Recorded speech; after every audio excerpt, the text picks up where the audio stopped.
여러분, 만약 인류가 멸망하고 인공지능만이 남았을 때 지구상의 모든 정보를 기록하기 위해 AI가 선택할 단 하나의 문자가 무엇일지 상상해 보셨나요?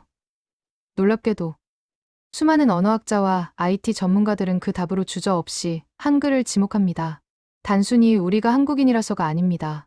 이것은 철저한 데이터와 논리에 입각한 결과입니다.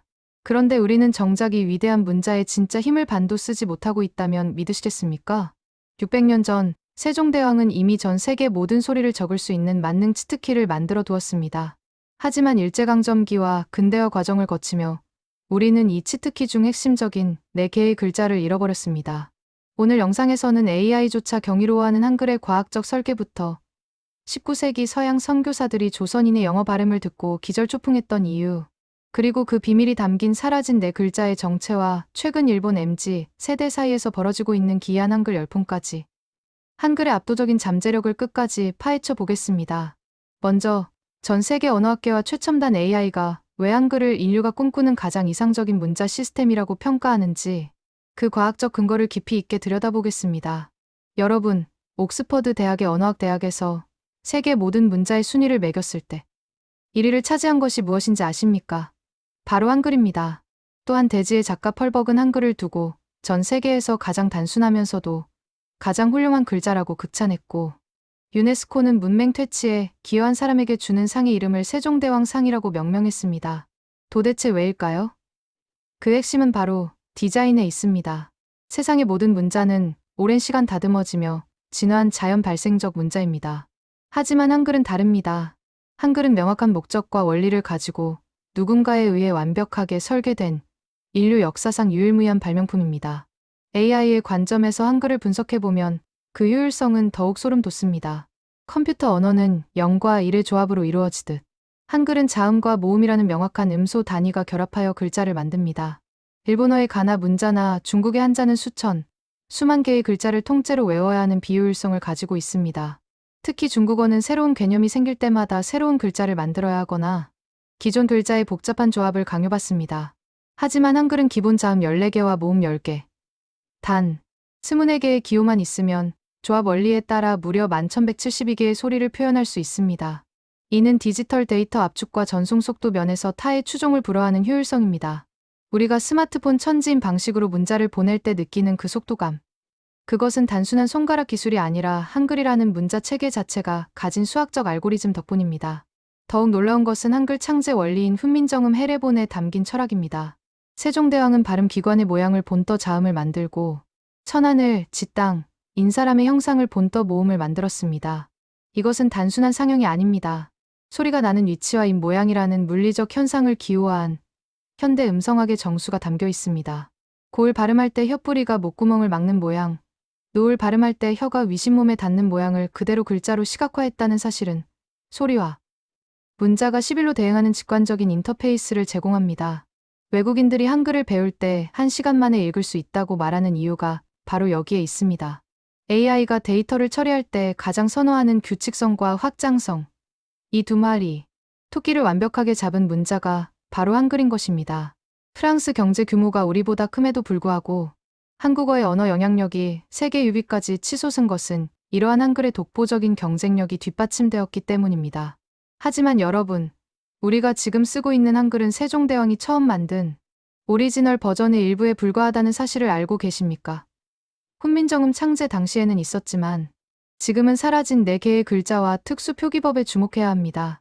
흔히 아레아, 반시옷, 여린이응, 예시응으로 불리는 이 글자들과 입술소리 아래에 이응을 붙여 가볍게 발음하는 순경음 존칭잉 원리가 바로 그것입니다. 많은 사람들이 이 글자들을 옛날 말이라며 고리타분하게 여기지만 사실 이 사라진 글자들 속에는 전 세계 모든 언어의 발음을 완벽하게 표기할 수 있는 비밀 열쇠가 숨겨져 있습니다. 19세기 구한말 조선을 찾았던 서양 선교사들과 외교관들이 남긴 기록을 보면 충격적인 내용이 등장합니다. 그들은 하나같이 조선인들의 영어 발음 습득 능력은 기적에 가깝다. 중국인이나 일본인과는 비교도 안 될 정도로 정확한 발음을 구사한다며 경악했습니다. 어떻게 문맹률이 높았던 그 시대 조선인들이 원어민에 가까운 발음을 낼 수 있었을까요? 바로 당시까지만 해도 민간에 남아있던 한글의 표기 원리 덕분이었습니다. 예를 들어 영어의 F 발음은 우리말 피읍함과는 다릅니다. 윗니로 아래 십수를 살짝 물며 발음을 빼야 하죠. 세종대왕은 이를 표기하기 위해 피읍 아래에 이응을 붙인 순경음 피읍을 고안했습니다. V 발음 역시 비읍 아래 이응을 붙인 순경음 비읍 부스로 완벽하게 적을 수 있었습니다. R과 L의 차이, G와 TH 발음까지도 반시옷과 쌍리을 등을 활용해 구분해냈던 것입니다. 실제로 헐버트 선교사는 자신의 저서에서 한글은 영어의 모든 발음을 표기할 수 있는 가장 완벽한 문자라고 극찬하며 한글을 통해 조선인들에게 영어를 가르쳤습니다. 당시 교과서였던 아학편을 보면 영어 단어 family를 화밀리가 아닌 순경음 피읍을 사용해 표기했고 이를 보고 읽은 조선인들의 발음은 서양인들을 놀라게 하기에 충분했습니다. 현대에 와서 우리가 F를 P로, V를 B로 뭉뚱그려 표기하고 발음하게 된 것은 일제강점기. 당시 조선총독부가 한글 맞춤법을 강제로 단순화시키면서 이 보물 같은 글자들을 불필요하다는 이유로 없애버렸기 때문입니다. 일본어의 빈약한 발음 체계에 맞춰 한글의 무한한 확장성을 난도질한 셈입니다. 만약 우리가 이 사라진 네 글자와 순경음 표기법을 부활시킨다면 어떻게 될까요? 한국인은 더 이상 영어 발음 때문에 고통받을 필요가 없어질 것이며 한글은 명실상부 전 세계 모든 언어의 소리를 100%에 가깝게 담아내는 지구 공용 발음 기호로 자리 잡을 수 있을 것입니다. 이것은 단순한 복고가 아니라 미래를 위한 혁신적인 복원입니다. 이제 시선을 현대, 그리고 가까운 이웃나라 일본으로 돌려보겠습니다. 한글의 위력은 단순히 학문적인 영역에 머물지 않습니다. 지금 일본의 10대, 20대, 소위 MZ세대 사이에서는 아주 기이하고도 흥미로운 현상이 벌어지고 있습니다. 바로 일본어 대화 속에 한글을 섞어 쓰는 것입니다. 카카오톡과 같은 일본의 국민 메신저, 라인이나 인스타그램, 트위터에서 일본 젊은 층은 사랑해, 진짜, 대박 같은 단어를 일본어 발음 그대로 가타카나로 적는 것이 아니라 한글 자모 그대로 입력해서 전송합니다. 심지어 자신의 감정을 표현할 때 일본어로는 도저히 뉘앙스가 살지 않는다며 한글의 초성체, 크크, 흐을 가져다 쓰는 경우도 폭발적으로 늘고 있습니다. 도대체 왜 남의 나라 문자를, 그것도 자국 문화에 대한 자부심이 강한 일본에서 이렇게 힙힙한 도구로 사용하는 것일까요? 여기에는 두 가지 결정적인 이유가 있습니다. 첫째는 실용성입니다. 일본어 입력 시스템은 극도로 비효율적입니다. 영어 알파벳으로 발음을 입력하고 이를 다시 히라가나로 변환한 뒤 문맥에 맞는 한자로 다시 변환해서 선택해야 하는 복잡한 과정을 거칩니다. 반면 한글은 소리 나는 대로 자판을 두드리면 즉시 입력이 완료됩니다. 디지털 네이티브인 MZ세대에게 이 속도 차이는 엄청난 매력으로 다가옵니다. 그들에게 한글은 가장 빠르고 효율적인 소통 도구인 셈입니다. 둘째는 문화적 우월성의 상징입니다. 과거 우리가 영어를 섞었으면 뭔가 세련돼 보인다고 느꼈던 것처럼 지금 일본 젊은 층에게 한글은 K 콘텐츠, 트렌드, 미래지향적 이미지를 상징하는 문화 권력으로 자리 잡았습니다. 일본어 가타카나는 본래 외국어를 표기하기 위해 만들어졌지만 맥도날드를 마쿠도나루도로, 커피를 코이로 표기할 수밖에 없는 치명적인 발음의 한계를 가지고 있습니다.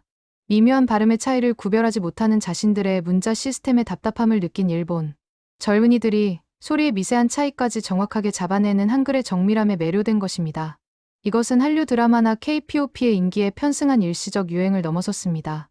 일본 언어학자들조차 가타카나는 죽어가고 있지만 한글은 일본어의 부족한 2%를 채워주는 구원투수 역할을 하고 있다고 분석할 정도입니다. 한글이 가진 과학적 우수성이 문화적 매력과 결합하여 타국의 언어, 습관까지 바꾸어 놓는 강력한 소프트 파워로 작용하고 있는 것입니다. 결국 한글은 디지털 시대에 가장 최적화된 문자이자 국경을 넘어 소통의 한계를 허무는 미래의 언어임을 스스로 증명해 내고 있습니다. 세종대왕은 600년 전 백성들이 제 뜻을 쉽게 펼치게 하고자 훈민정음을 만들었습니다. 하지만 그가 설계한 것은 단순한 문자가 아니라 시대를 초월해 전 세계의 소리를 담을 수 있는 거대한 그릇이었습니다. AI가 감탄하는 과학적 알고리즘, 구한말 선교사들이 목격했던 놀라운 발음 표기 능력, 그리고 오늘날 일본 MZ 세대가 열광하는 디지털 효율성까지, 이 모든 것은 한글이 가진 무한한 잠재력의 일부일 뿐입니다. 우리가 잃어버린 사라진 네 글자와 순경음의 원리를 되찾는다면 한글은 한국어를 넘어 전 세계인의 언어 생활을 혁신하는 인류의 문자로 거듭날 것입니다. 가장 한국적인 것이 가장 세계적인 것이라는 말, 한글보다 더 잘 어울리는 예가 또 있을까요? 우리 스스로가 이 위대한 유산의 가치를 제대로 알고 더 갈고 닦아 나갈 때 한글의 진짜 기적은 시작될 것입니다.